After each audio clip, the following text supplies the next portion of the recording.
Hello everyone, ఈరోజు వీడియోలో అయితే చేపల్లో గుడ్లు ఉంటాయి కదా, దాంతో అయితే ఇలా ఆమ్లెట్ అయితే చేస్తున్నాను.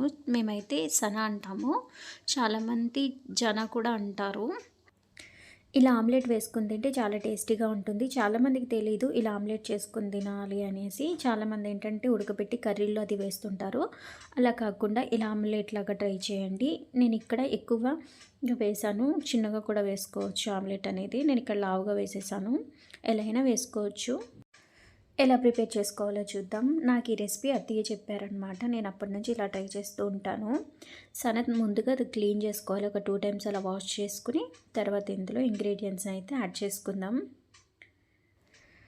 ఇక్కడ సన అనేది ఎక్కువగా ఉంది కాబట్టి కారం ఇందులోకి ఒక 3 స్పూన్స్ వరకు వేస్తున్నాము. మీ దగ్గర కొంచెం తక్కువగా ఉంటే ఒక 2 స్పూన్స్ అయితే వేసుకోండి, సరిపోతుంది.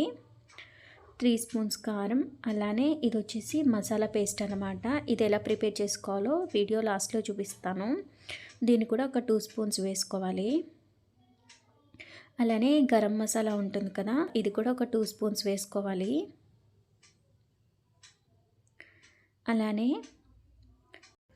అలానే ఒక పావు స్పూన్ పసుపు వేసుకోవాలి.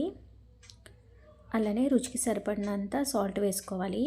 ఇక్కడ ఒక 1 స్పూన్ వరకు సాల్ట్ వేస్తున్నారు.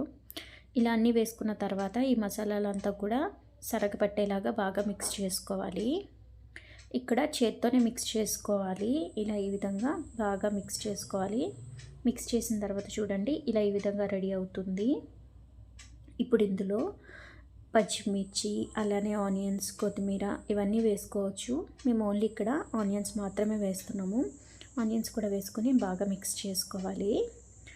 ఇలా మిక్స్ చేసుకున్న తర్వాత స్టవ్ పైన ఒక ప్యాన్ పెట్టుకుని ఇందులో ఒక 2 స్పూన్స్ వరకు ఆయిల్ వేసుకోవాలి. ఇలా ఆయిల్ వేసుకున్న తర్వాత ఆయిల్ కొంచెం హీట్ అయిన తర్వాత ముందుగా మిక్స్ చేసి పెట్టుకున్న ఈ సనా ఉంది కదా, దీన్ని ఇందులో మనకు కావాల్సినంత వేసుకోవాలి. వేసుకుని ఇలా స్ప్రెడ్ చేసుకోవాలి. ఇలా ఈ విధంగా స్ప్రెడ్ చేసుకున్న తర్వాత పైన లిడ్ క్లోజ్ చేసి లో ఫ్లేమ్లో ఒక 10 మినిట్స్ అయితే దీన్ని కుక్ చేసుకోవాలి. 10 మినిట్స్ అయిన తర్వాత చూడండి, ఇప్పుడు దీన్ని అయితే టర్న్ చేసుకోవాలి. చూసారు కదా, మంచిగా ఫ్రై అయ్యింది. ఇలా టర్న్ చేసిన తర్వాత లిడ్ క్లోజ్ చేసి ఇంకొక 5 మినిట్స్ లో ఫ్లేమ్లోనే ఉంచుకొని తర్వాత అయితే దీన్ని ప్లేట్లోకి తీసేసుకోవాలి. అంతే, మనకైతే ఈ సనా ఆమ్లెట్ అయితే రెడీ అయిపోయింది. ఇప్పుడు దీన్ని మనకి కావాల్సినట్టుగా పీసెస్ లాగా కట్ చేసుకొని తినడమే. ఇది కొంచెం వేడివేడిగా ఉంది. ఇందులో వేసిన మసాలా అయితే లాస్ట్లో షేర్ చేస్తానన్నాను కదా, వీడియో క్లిప్ అయితే పెడుతున్నాను చూడండి.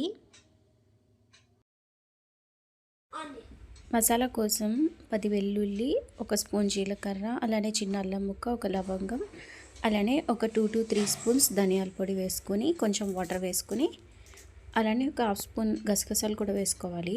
వేసుకొని మెత్తగా పేస్ట్ చేసుకోవాలి. ఇలా ఈ విధంగా ఈ పేస్ట్ని అన్నిటిలోకి యూజ్ చేసుకోవచ్చు.